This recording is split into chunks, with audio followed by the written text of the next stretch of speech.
और सैरनी तो है ही, ऊपर मैं सैरनी हूँ। आप लोग ऐसा बता रहे हैं, थैंक यू, पर राइट नाउ मैं सैरनी नहीं हूँ, घायल सैरनी हूँ। तो सोच लो कितने लोगों को क्या बोलते हैं कि मैं कितने तांडव कर सकती हूँ, या फिर कितने लोगों को आप समझ सकते हैं मैं क्या कहना चाहती हूँ। मैं पिछले 2 दिन से घर के अंदर कैद हूँ, बाहर जाने को नहीं मिल रहा है। मेरी गलती क्या है? मैं अपनी जो ड्यूटी है वो ठीक से कर रही हूँ, यही मेरी गलती है। मेरी गलती ये है कि मैंने अपने जो ऊपरी अधिकारी है उनके जो भी कुछ रिक्वेस्ट थी, या फिर जो भी कुछ उन्होंने कहा उन्हें माना नहीं, या फिर उनकी जो भी डिमांड थी वो मैंने पूरी नहीं की। मेरी गलती क्या है कि मैं एक लड़की हूँ। मेरी गलती क्या है कि मैं किसी के सामने झुकना नहीं चाहती। मेरी गलती क्या है कि मेरे अंदर जो है जो गर्म खून है हमारा, जो मैं अपने आप को सुपीरियर नहीं बताना चाहती, लेकिन मेरे अंदर जो एक यदुवंशी का खून है, जो मतलब जो हम मालधारी होते हैं। मैं किसी कम्युनिटी को सुपीरियर नहीं बताना चाहती, लेकिन सबको पता है कि मालधारी लोगों को सब ये कहते हैं कि ये माथा भारी है। हम क्या करें? हमारे हम लोग की कोई गलती नहीं, हमारे अंदर खून ही ऐसा ही है।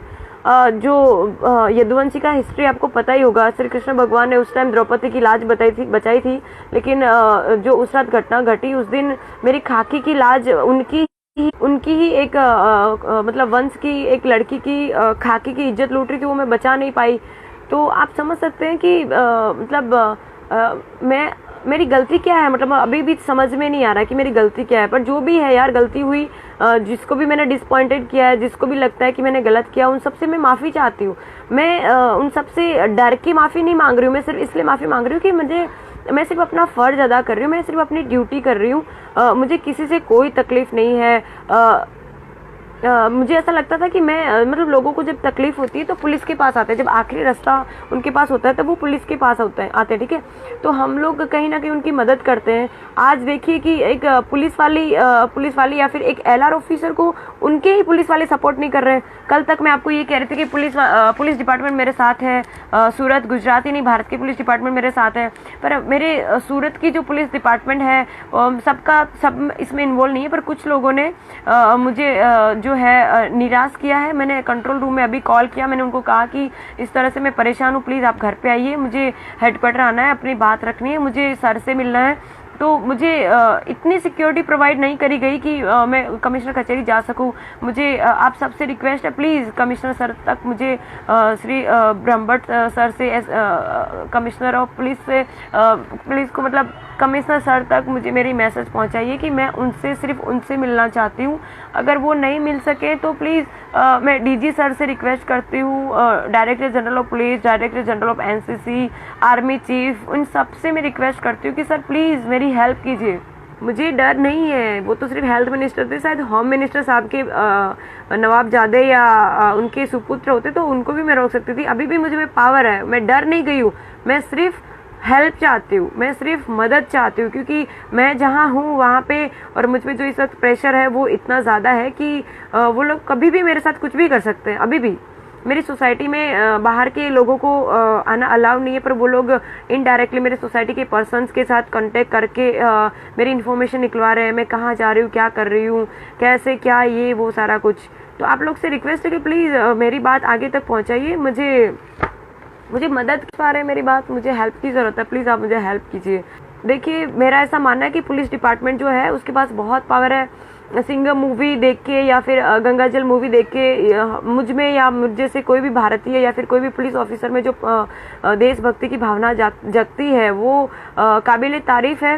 और बहुत कम मूवीज़ ऐसी बनती है जिससे मतलब पुलिस डिपार्टमेंट को या पुलिस डिपार्टमेंट के ऑफिसर्स को जो है मोटिवेशन मिले। क्या बोलते कि इतना सब हम लोग जो काम कर रहे हैं उसमें हमें रिफंड में कुछ नहीं चाहिए, आप लोग का सपोर्ट चाहिए। और जो है गंगाजल स्पेशली देखने के बाद, ये जो एक्शन में मैं आई हूँ गंगाजल देखने के बाद आई हूँ, और जो गंगाजल में जो प्रियंका मैम ने जो भूमिका अदा करी है वो सेम इस वक्त मैं सेम रोल में हूँ। वो रियल लाइफ थी और ये मेरे रियल लाइफ है। वो IPS ऑफिसर थी और मैं एक LR ऑफिसर हूँ, फ़र्क इतना ही है। पर उन्होंने जो डेयरिंग उसमें दिखाया सेम चीज़ मैं कर रही हूँ।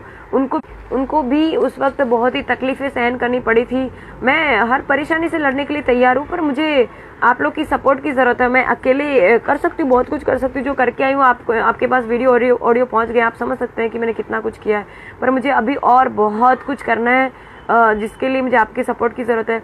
मुझे माननीय श्री जो कुमार भाई कानाणी है, उनसे मुझे कोई शिकायत नहीं है यार। आप जो आप अपनी जगह पे सही हो, उनके जो सपोर्टर हैं वो भी अपनी जगह पे सही है। मुझे किसी से कोई दुश्मनी नहीं है, मैं अभी भी क्लियर कर दूं। मैं सिर्फ अपनी ड्यूटी कर रही थी, इसके अलावा कुछ नहीं। मुझे किसी से कोई शिकायत नहीं, मुझे किसी के खिलाफ कुछ नहीं करना है, ठीक है। मुझे ना किसी बीजेपी से दुश्मनी लेनी है, ना दुश्मनी करनी है, क्योंकि वो अपनी जगह पे सही है। जो अपने जो हेल्थ मिनिस्टर, उनकी कोई गलती नहीं है। उनका बेटा अगर ऐसा कर रहा है तो उसमें उसकी कोई गलती नहीं है, ठीक है। तो मुझे उनसे कोई तकलीफ नहीं है, ना किसी और से तकलीफ है, ना उनके बेटे से भी मुझे तकलीफ नहीं है। सिर्फ तकलीफ इस बात की, उन्होंने जो बोला उससे। पर ठीक है, स्वाभाविक है, उस टाइम गुस्सा हो गए। मैंने भी गुस्से में बहुत कुछ बोला, वो भी गुस्से में आके बहुत कुछ बोल रहे हैं। मुझे उनसे तकलीफ नहीं है। तकलीफ मुझे इस बात की है कि भाई मैंने ऐसा क्या किया कि मुझे सजा मिल रही है। जिन उन मंत्री साहब के लड़के के जो दोस्त लोगों ने जो गलती करी, मतलब उन्होंने जो किया, उनकी सजा उनको मिलनी चाहिए, उसके बजाय मुझे क्यों मिल रही है। मतलब जिन्होंने गलती करी वो बाहर घूम रहे हैं और मैंने कुछ नहीं किया। से बड़े आइडल मेरे अगर कोई है तो वो मोदी साहब है। और आप लोगों से मुझे रिक्वेस्ट है कि प्लीज़ ये चीज़ आगे तक पहुंचाइए। मैं इस वक्त अकेली हूँ, मेरे फैमिली मेम्बर्स भी परेशान हो गए मुझसे, और मैं इस सिस्टम से लड़ रही हूँ, समझ रही हूँ। मैं ऊपर वाले से दुआ करती हूँ कि मुझे अगले जन्म में बिटिया मत बनाइए प्लीज़। मुझे अगले जन्म में शायद, मैं पता नहीं इंसान का जन्म मुझे मिले ना मिले, लेकिन अगला जन्म अगर मुझे आप इंसान का दो तो मुझे बेटी मत बनाना। क्योंकि मैंने हर जगह से तकलीफ, हर जगह से धोखा, हर जगह से मुझे सिर्फ विश्वासघाती मिला है।